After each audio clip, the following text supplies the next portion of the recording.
Hi, amigas. How are you guys? Doing good. How are you guys? A little cold. Yes, it's finally that time. I'm pretty cold here, but I have my heater on. Yeah, same here. It's so gloomy today. It's like winter finally started. Definitely. All right, so how are you guys feeling about the ending of this book? I loved it. It's a book where I already feel that like I'm getting some things that I know are going to help me in whatever I'm going through right now, but it's definitely a book I need to reread again like in a couple months because it's going to help me for other stuff that I'm not going through and I'll probably be going through then. Definitely, yeah.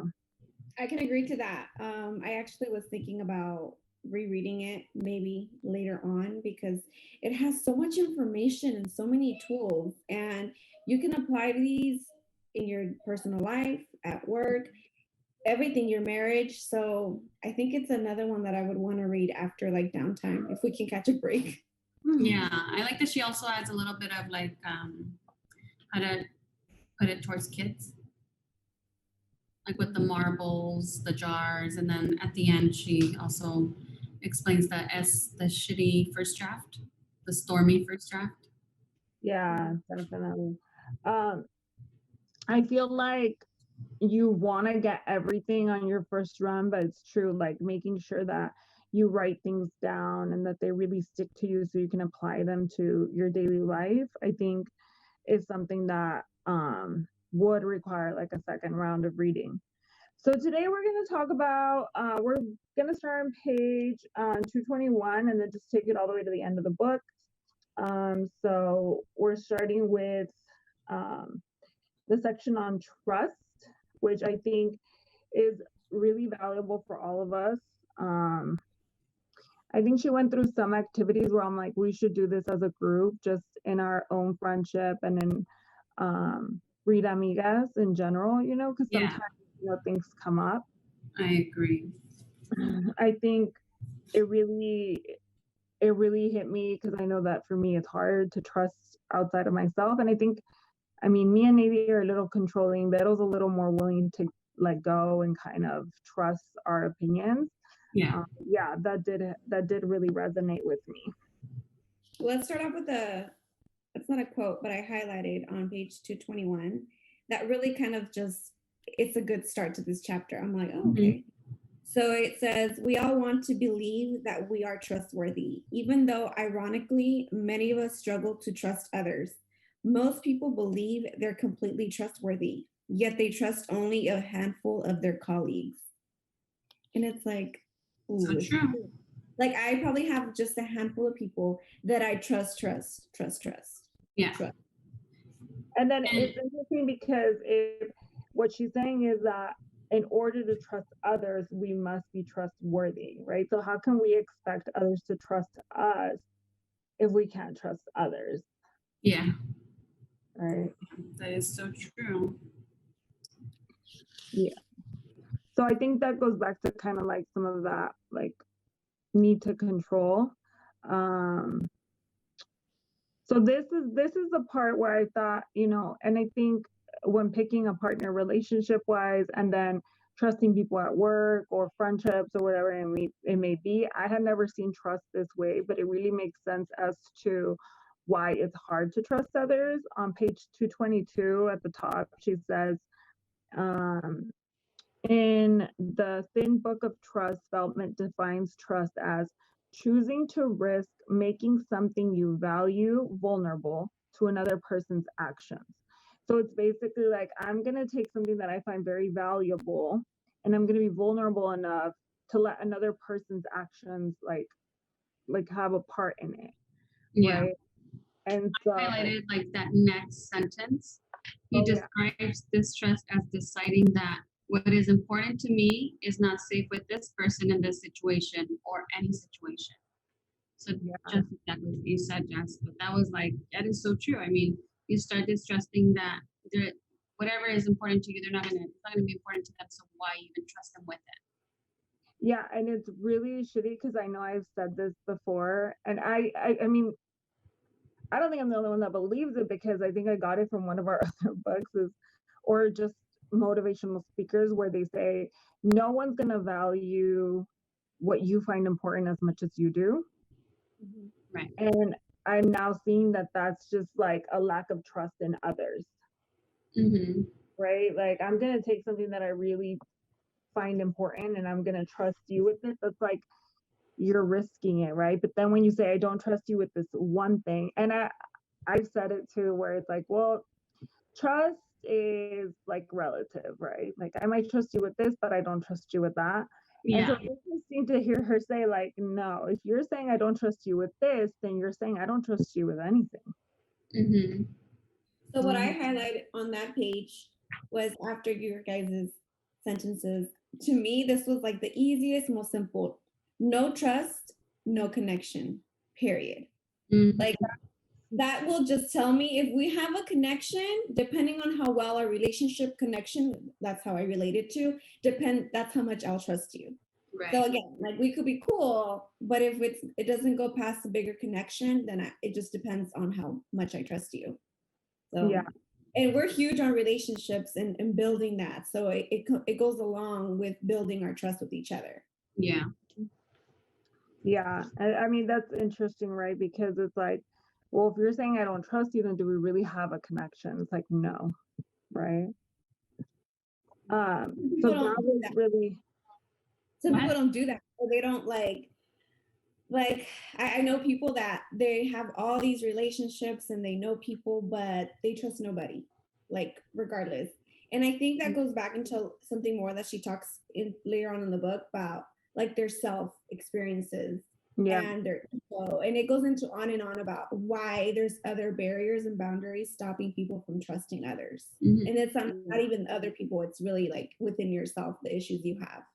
Right. Yeah. And so she talks about, let's look at the 7 elements. So she talks about 7 elements in which you can really check your braving inventory, which is a tool or guide to use with colleagues that walk us through conversations and places curiosity, learning, ultimate trust building. So to build this trust, she outlined 7 things that we need in order to be able to establish these trusts. And this will be at the bottom of page 225 for anybody that wants to look at it. Yeah, so she says, so what we need is boundaries. You respect my boundaries, and when you're not clear about what's okay or not okay, you ask. You're willing to say no. So it's really interesting because I tell parents a lot when I'm working with children that if you do not set the right boundaries for children, they will not trust you, right? And it can be like if you tell your child, you know what, if you do this, I'm not going to take you to the store. If you break and you take them to the store, if you break your own boundary, you're telling that child they can't trust you, which is, I've heard a little girl call her mom out on this, but boundaries are really important to trust, right? Like if you respect your own boundaries and if other people respect their boundaries, then I'm more likely to trust that person, right? Yeah. Reliability, you do what you say you'll do. Accountability, you own your mistakes and apologize. Volt, this one was really like, I was like, I agree, right? Volt, you don't share information or experiences that are not yours to share, right? So Yeah. like That is when a we meet, especially at work. yeah, when we meet people that come y te cuentan todo el chisme, you're just like, okay, how much can I tell this person, you know? Yeah. And I share a lot of like little things with people, but if you share something with me that's important, like I don't share that. Mm-hmm. Integrity, you choose courage over comfort. So those were really good. Being non-judgmental. I can ask for what I need and you can ask for what you need. Mm-hmm. That one was interesting when she goes into it, when she unpacks that one, because I thought it was interesting how sometimes I think like we fall behind on work or certain things like that. And she says that your boss will trust you more if you let them know, like, hey, I'm You're messing up. struggling. Yeah. Mm-hmm. I was like, Yeah, that was important too. I struggle with that one, but I could see how if someone told me they're struggling, that it'd be easier for me to trust them. Yeah. Generosity, you would send the most generous, interpret the most, what? Generous interpretation, possible to the intentions, words, and actions of others. Yeah. So for me, those are the ones that really stood out, being non-judgmental, because I guess, I don't know why, but I just let things sometimes slide instead of asking for help before I drown. And it's Yeah. interesting to see that if you're not voicing that, then people struggle to trust you. Yeah, so I think one thing that I've been trying to work on is like, being non-judgmental is and asking for help and being okay with it. It's like thinking about, okay, if somebody were to come and tell me that they're having a hard time with it and they want my help, then why wouldn't I be okay on saying that I need the help as well? So Yeah. if I'm going to be okay trying to help others and I want them to come to me for that, then why shouldn't I be okay to go to others for that as well? Yeah.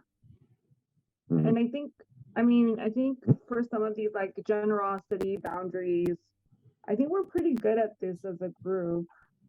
Yeah, there's a good balance. Hmm. And then she talks about putting this bravery to test and into practice. So that's kind of some of the stuff that I really wish I can go back and read again, like the putting into practice part. Yeah. For each one. Yeah. Or maybe at least the ones that I struggle with.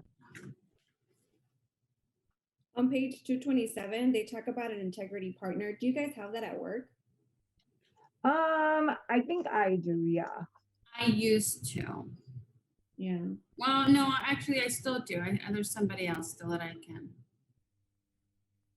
So yeah, I'm pretty lucky on that.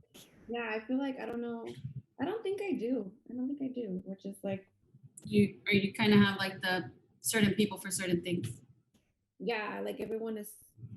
I don't feel like I could be able to present somebody in my work and say, "Hey, what do you think? Or can you check it or something?" It's just Yeah, me. I think for that one, it would be like, because I know my struggles, right, are like organization and admin stuff. So I do have like coworkers, you guys know that about me, that I can be like, you guys, did I get it right? You know what I mean? You want feedback. Yeah, I think I use that mostly for like my shortcomings. I'm very honest about what I struggle with in that sense. I think sometimes what's harder is like going to like higher ups or colleagues that are like above you where you can do that. I think I'd be interested in having or I'd like to have something like that, you know? Yeah. Actually, like now that I think about it, it says like you'll even do role playing conversations or anything like that. Practice together on a daily basis.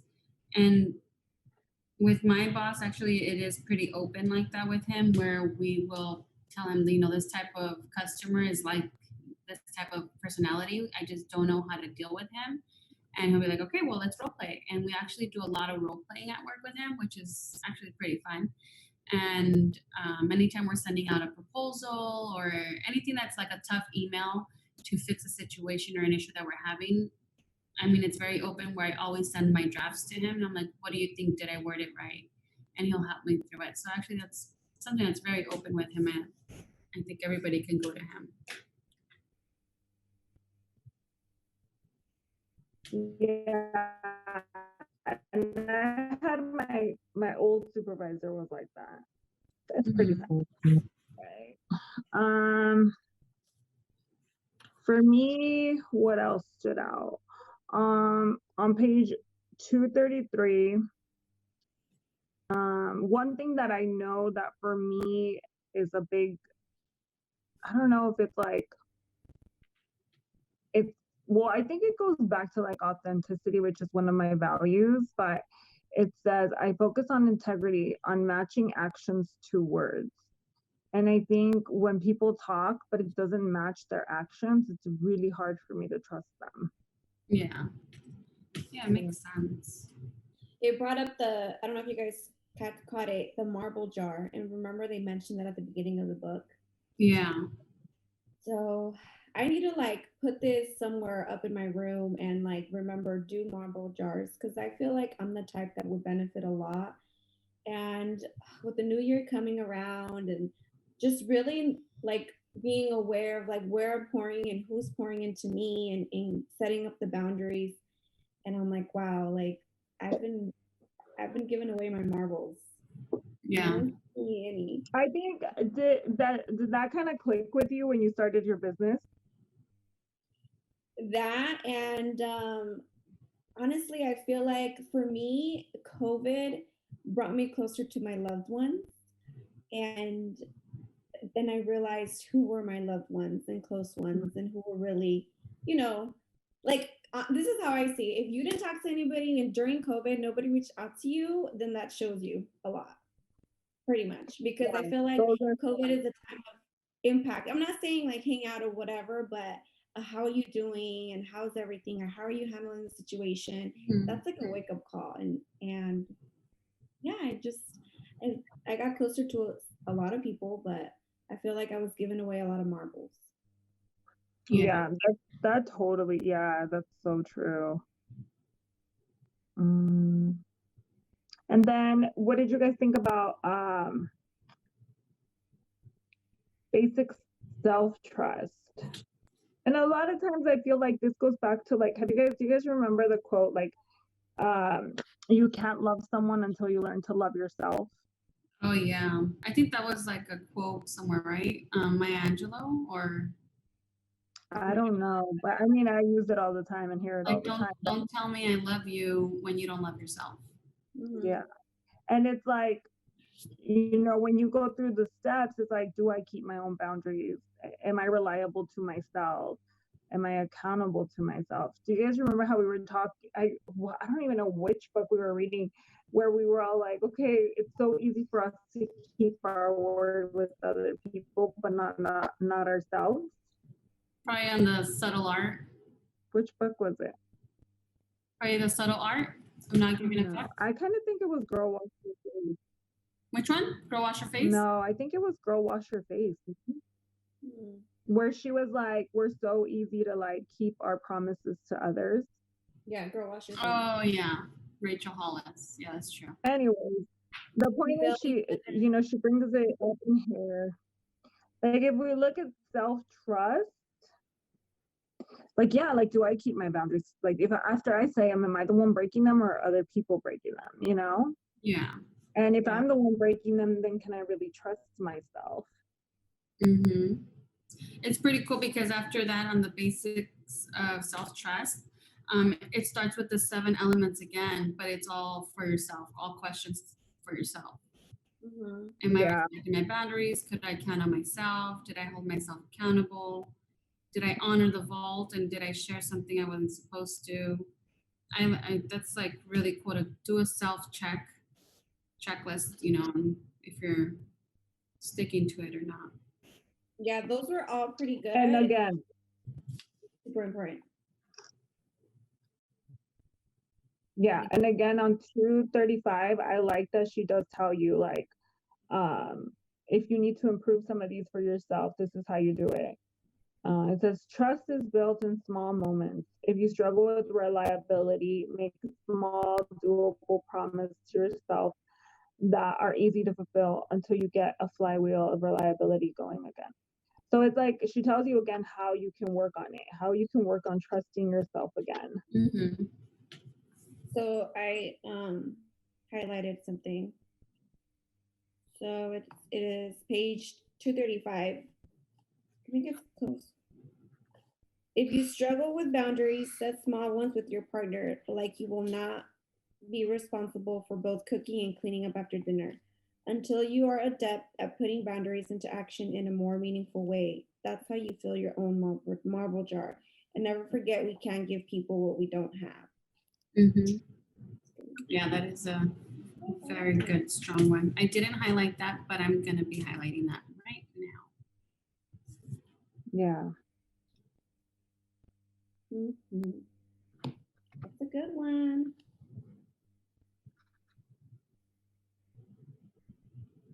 And she goes over, I think this one has come up a lot in like all of our readings. I know Michelle talked about it. I know Lean In, Cheryl, right? She talked about it, that I'm not good enough. Yeah. Um, she talks about, she gave an example about someone at a job that hadn't finished his PhD and didn't feel good enough, you know? And so I think sometimes when we don't trust ourselves, that's kind of where our brain goes, right? Yeah. Mhm. Automatically. Mhm. At the end of page 238 is that quote by Maya Angelou. I don't trust people who don't love themselves and tell me I love you. Yeah, true story. And there's an African saying which is be careful when a naked person offers you a shirt. Awesome. All right. And then, so the next section, Part 4. when we have the courage to walk into our own story and own it, we get to write the ending. And when we don't own our stories of failure, setbacks, and hurt, they own us. Yeah, this was a really interesting one. I really like this one. I This think one is one that I was telling you guys that this is the main component of certain intervention that I do with my clients. mhm, Um, I have a lot of notes and highlights here. I thought it was interesting. She talks about um, how half of the population of millennials we gave very little resilience or any obstacles, and the other half had too many. And it was interesting because I'm like, that's why we have all these like protests and everything going on right now. Yeah. And then this one was cool too. We have to teach people how to land before they jump. And that's kind of like, you know, as parents, I think we try to tell our children, like, if you do these are the negative consequences. But outside of our parents and things like that, no one teaches us things like that, right? Like we're at a new job and no one tells us what certain falls would look like, you know? Yeah. I mean, I highlighted one that says we expect to be brave. That means that you should expect to fall. We've got a plan. So it's almost like saying like it's okay. You're gonna fail, and go and fail. It's gonna happen. You need to, but let's find a solution on how to come back again. Yeah, because then when she talks about the people that haven't failed or haven't learned that they will fail, Uh-huh. and I kind of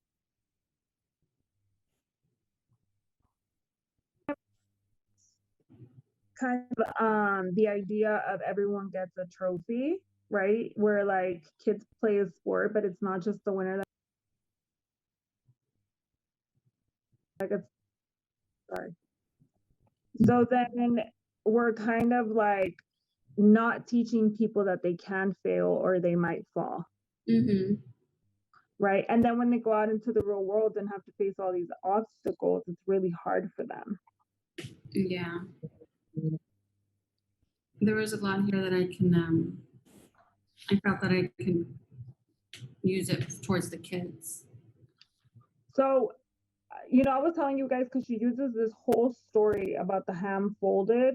Oh yeah. And the thing that I want to leave everyone with is that um, a lot of times when we fail, it's not because we actually failed or because other people think we're failures. It's mostly the stories that we're telling ourselves, right? Yeah, she has what is that called? The process that she said that you start asking yourself, like what you're making up in your head, right? What Yeah. Draft, right? huh? The SFD. Mm-hmm. Oh yeah, Yeah. first draft. And it's super interesting because what she says is we all do it, right? We all come up with these stories. And this is probably the bulk of what I teach people is that, you know, unless someone has told you straight out you are a failure, you can't assume that's what they believe about you, right? And I feel like if I could like if I had $1 for every time someone said the words, what you know what they're thinking? They're thinking this, and this. And I'm just like, when was the last time you were in someone's brain? Yeah. Well, you know why they probably did this because this, and this. And I'm like, but you don't know that, right? But there's just so many stories that we come up with in our own head, and it's because our brain always wants It answers. works that way automatically. Yeah. Like, we And I can't hear shut that off. and I hear it all the time. And the reality is that going through the process of falling and really analyzing what you feel and what you're actually feeling and thinking of yourself, right? Mhm. Before doing the rough draft of the story you're making up. Right.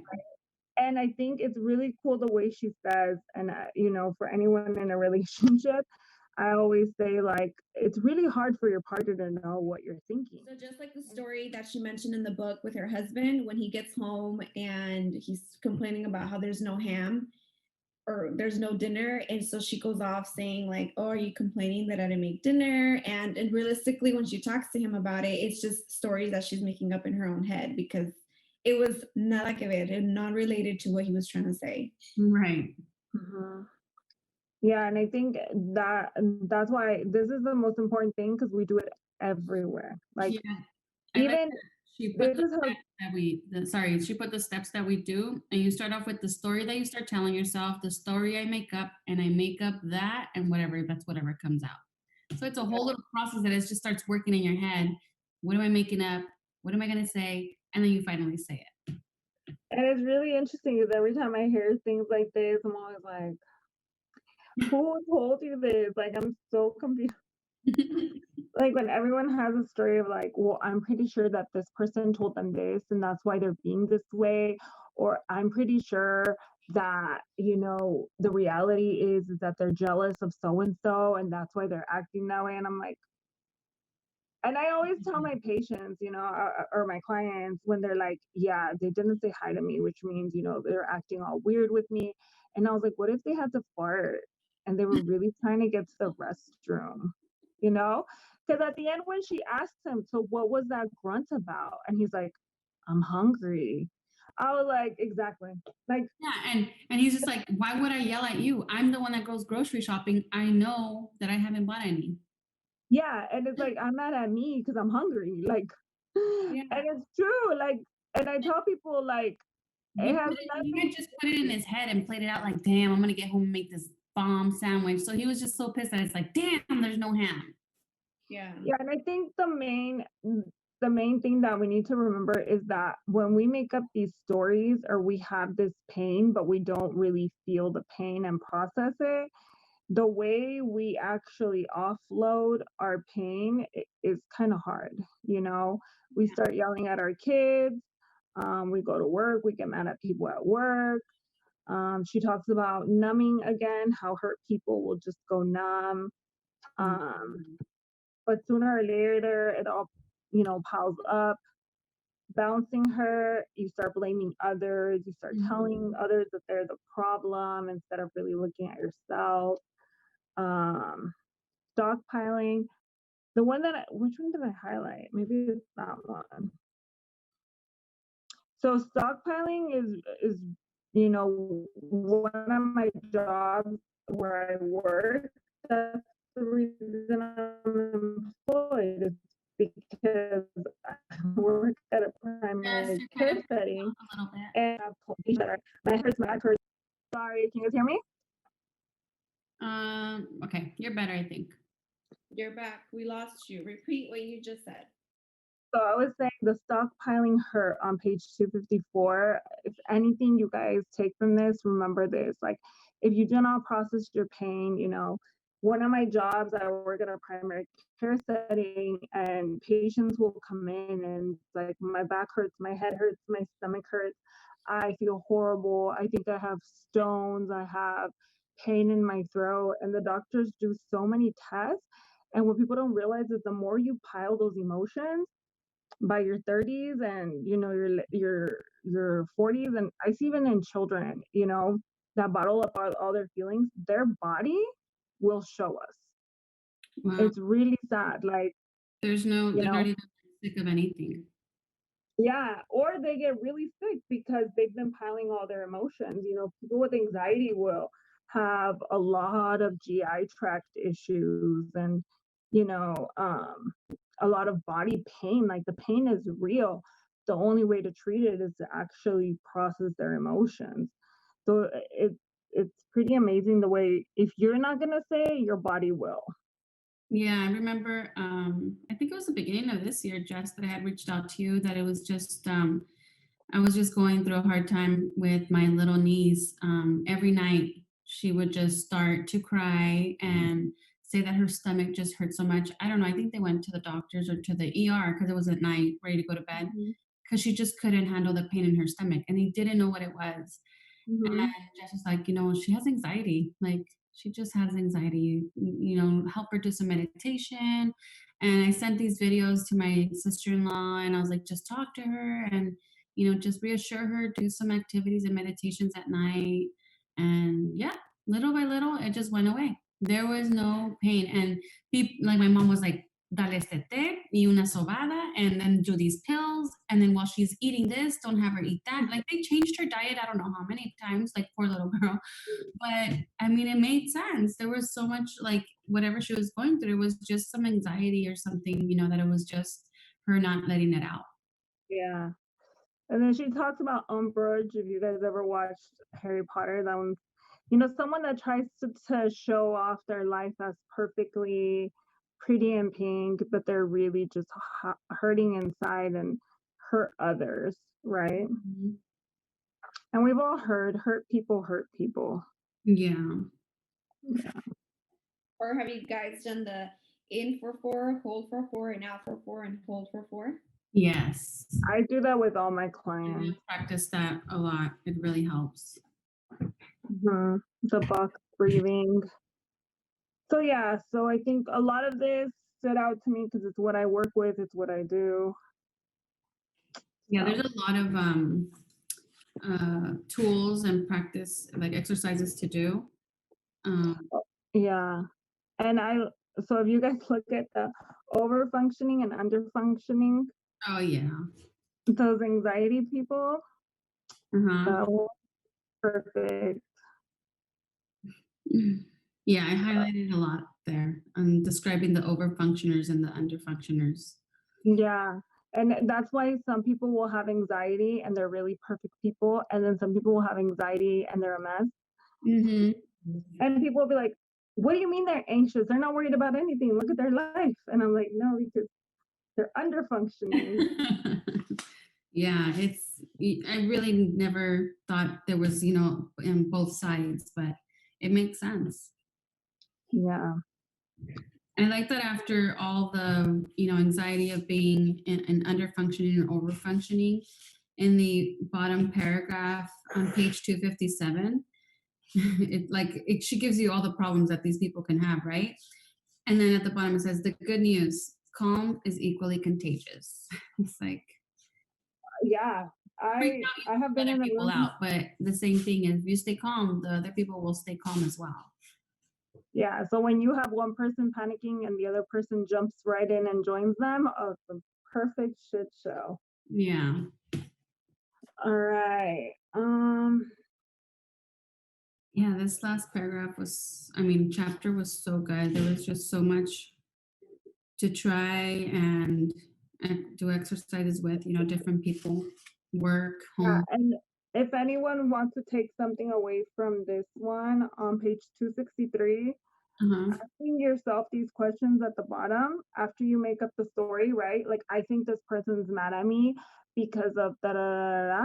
Like, really ask yourself these questions, and they really help. Yeah. The Atwood calls a wreckage of shattered glass. Oh yeah, it's like about 3 questions. It says, if you answer 1 and 2, it means having the courage to address the conspiracies and confabulations, word that she explains here later on.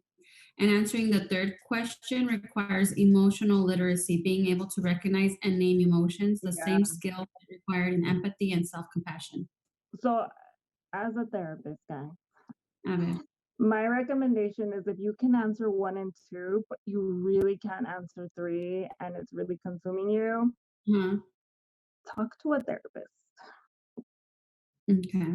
Because that's kind of what we do. We do the third step. That's what we do with our clients.